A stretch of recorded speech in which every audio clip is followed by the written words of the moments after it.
the Packers like Bisaccia, Rich Bisaccia, former Raiders head coach. And we know that the Giants' former head coach is out there and available, Joe Judge.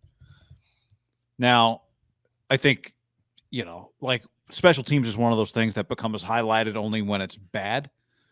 Bisaccia got himself attention this year because of, the job he did as a head coach, more so than the job he did as a special teams coach with the Raiders. And Bay Area teams, college and pro, I know the Raiders aren't a Bay Area team anymore, tend to cycle through coaches quite a bit. Like coaches clearly like that. I got a spot in Marin. I'd love to stay there if I could. So I don't know what boat Bisaccia is in. And the Packers would obviously be, working for the Packers is no joke. But I do think part of what we're talking about here, remember what Dante Whitner told us when we asked him about special teams? One of the things he said was he went back to what we all remember from Jim Harbaugh's tenure, which is the best players played on special teams. Not just the best receiver was also a returner, but your best linebackers were cover guys. There's Bowman, there's Willis, right? Those guys played on special teams. The Niners don't do that. And I go back to, we've gone back to it several times. Where did that guy learn that from, right? Brad Seeley probably learned it from Belichick because they played their top guys forever. And Belichick, it's right. Belichick does it too. And I go back. But Seeley worked for him, right? I mean, that's Seeley learned special teams from Bill Belichick. Like that was Jim Harbaugh's special teams coach. I think part of this is Shanahan. I said at the beginning of the season, like Kyle, when they drafted Mitch Wishnowsky, said loud and clear, basically, I don't care about special teams. He said, I hope I don't have to watch punting for the next 10 years because he watched some punting to get ready for the draft, and they draft Wishnowsky. I think part of this is maybe an opportunity for Shanahan to maybe just reinvest a little bit in special teams in his own mind. Because what do you always say, right? You're either coaching it or allowing it to happen. So this is partly on Kyle to fix, and we'll see if he does. Well, to me, it's a double whammy. I think 100% he just needs, whether he hires Rich, he needs to get more involved. And when I say more involved, like emphasize it to the team. Have the team know, like if you play for New England, to your core, if you fuck up on special teams, you get cut. And we saw it this year. No one cared about anything. There were no repercussions. And two, I even think it's bigger than Kyle. I think this is an organizational moment. You have more money than the Green Bay Packers. You have an unlimited amount of cash. Think about what Rich, I was watching, I had the Pro Bowl on TV too. They were interviewing a punter who had a big mustache. Well, it's the Raiders guy. The Raiders extended a punter and a kicker this year who a couple years ago we had never heard of. Think of what Rich did under his watch with the Raiders. He left them in his tenure, obviously helped them this year get to the playoffs, but with a star punter and a star kicker, which because most people, when it comes to punters and kickers, unless it's this San Diego State guy or the occasional draft pick like Wisnowski, a lot of guys become stars as undrafted free agents. Guys, you even if they're coming from Alabama or whatever, you don't even know about them until they get to your NFL team. Rich left the Raiders with two guys making high-level money relative to their positions in the NFL. So I know this guy can specifically, because ultimately, it might be a little easier because it's a warmer weather team. How long can Robbie kick for? But I'd say, how long do you want to be paying $5-6 million for a kicker? This guy can make an undrafted kicker a legit player. And this guy can find me a punter who's not making much money, a legit player. But, Richard Hightower doesn't get any credit for Robbie Gould, so why are we giving Rich Bisaccia credit for Daniel Carlson? Just because Daniel Carlson was more of an unknown, was not an established veteran? Aren't we talking about, with Richard Hightower, we're not talking about the kicker and the punter. We're talking about coverage and returns. But I'm saying that, he can immediately help you save money in this area. Maybe, Robbie Gould was a well-established guy before Richard Hightower ever showed up in the NFL. My point, though, is, Rich brings more to the table than just obviously the cover kicks, just big picture.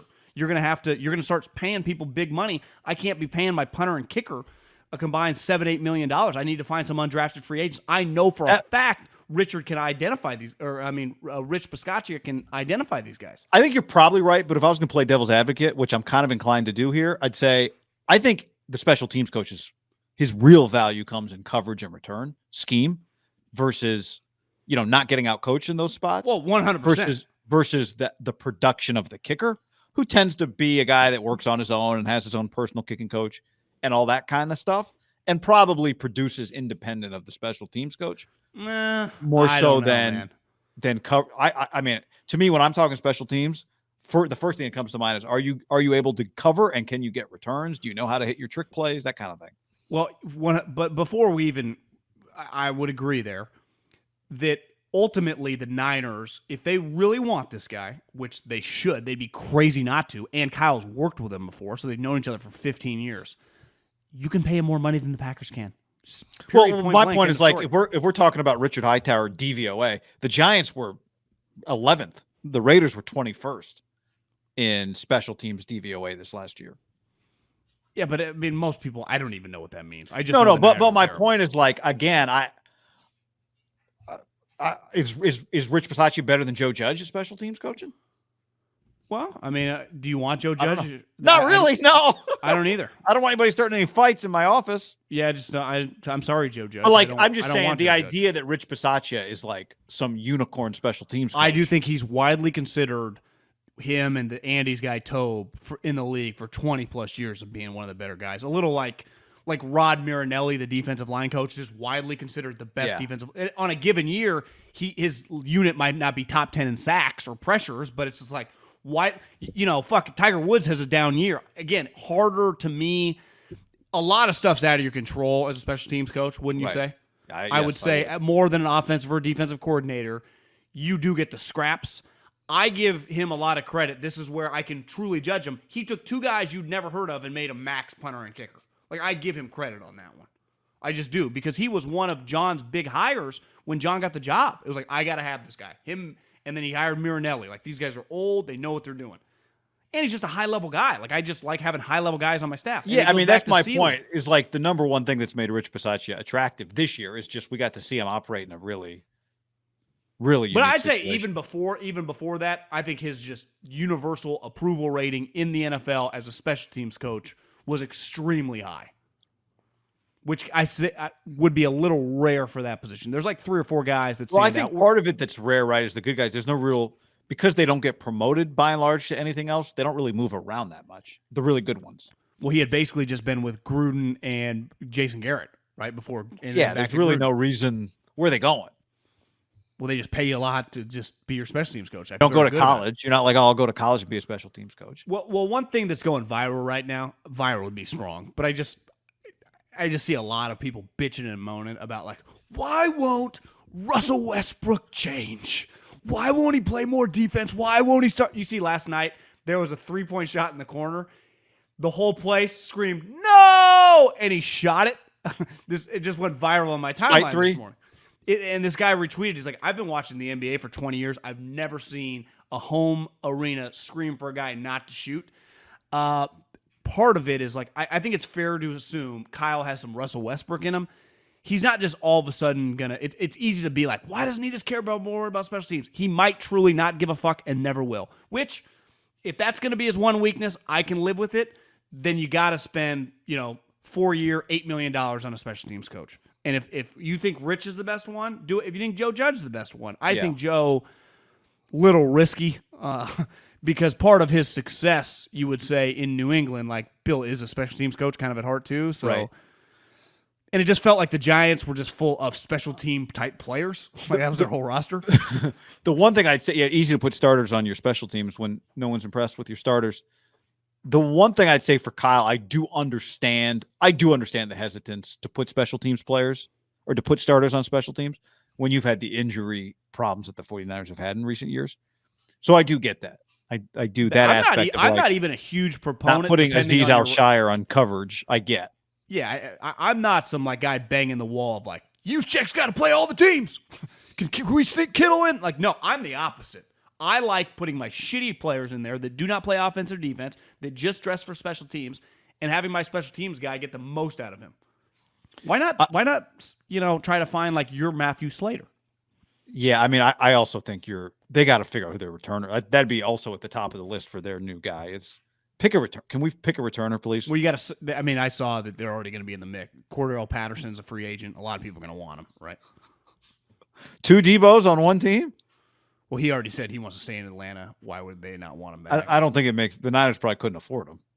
Well, they don't have, or wouldn't make sense. They don't have the luxury of giving a guy like that $6-7 million. No, What they need to do is use like find in the 4th round, just get a return guy who can also cover. Just get a universal special teams guy. That's what they need to do. To me, that would be one of the things, if I'm John Lynch telling my scouts, we need to find that guy. But I can't find that guy. Ultimately, one guy that plays a huge role in the draft guy is the special teams coach, because you don't draft special teams type players without him having an impact. So in fairness to Kyle saying that he didn't give a shit about Wisnowski's kicks, I think a lot of coaches not named Bill Belichick would. Yeah, he just said, I don't ever want to do that again. Yeah. Well, he's going to have to, because Wisnowski. Well, was Richard Hightower's pick Wisnowski? Because Wisnowski's not, we would say, not a weapon in the way that you would want your punter to be a weapon. I think he's gotten worse. Feels like his leg is. Wasn't he a powerful guy? I thought that was the whole thing. He was like a powerful guy. Yeah. But my point is, like, if Wisnowski, if you're going to move off him, and you just say Robbie is just getting up there in age, now he's still playing well, and kicker does feel like you could probably do that a little bit longer. Yeah. But do they want to be paying a kicker $5-6 million? Well, here's the thing. I mean, with Trey Lance, we'll see what it looks like. But I think if you're Kyle Shanahan, you have to prepare yourself to be in some amount of close football games again, where special teams matters. The goal is that you're not playing in close games every week, obviously, but you do have to prepare like special teams is going to really matter this year. Who knows how many interceptions does Trey Lance throw? I'm not saying he's going to throw a bunch. I'm just saying a young quarterback is an unknown. So you got to button down the thing that was your biggest weakness this year. Well, Robbie paying him $4 million this year and his dead cap's 5.5. But as someone, a couple people DM me when we talked about Tannehill. A lot of these guys' dead cap often gets cut in half if he is traded, though you still, like, Tannehill's dead cap wouldn't be 57, it'd be like 30 or 28, but that's still an astronomical number. So maybe the 5.5, if you could trade Robbie Gould, goes down to like 2. I don't know. I'll tell you, I'm not, when you've got a good I'm not all that interested. Robbie Gould's on the team, kicker. but he is an unrestricted free agent. Robbie Gould's gonna be 40 years old this year. 40. So he might just be rich enough he can just retire, right? Not this year. He'll play the $4 million. I'm just saying he's a free agent. Do you expect, if Robbie has another good year, 2023, 41 years old, he's kicking in the NFL? Feels unlikely. Wait, you think he would retire at 41? I mean, like, how many 42-year-old kickers are there? Just but if he plays at this level, you'd say he'd keep going. He's playing how many? Unless he just wants to quit and go to Chicago, hang with his family. So you think he'd keep playing, as you're saying? No. I'm saying I would just generally bet 41, 42-year-olds retire from the sport. That's what I'm saying. Like, it could be his last year. It is the one position where Vinatieri, who's sure better. You could on this team. On this team, it's like, man, you got a chance to win a championship, right? But I'd also say this: like, if I was, let's say, they have a good year, Robbie has a good year, and you and I are his representatives / money guys, and he's like, I'm thinking of retiring. I'm like, well, hey, Robbie, you got 40 more years on this world to do whatever you want.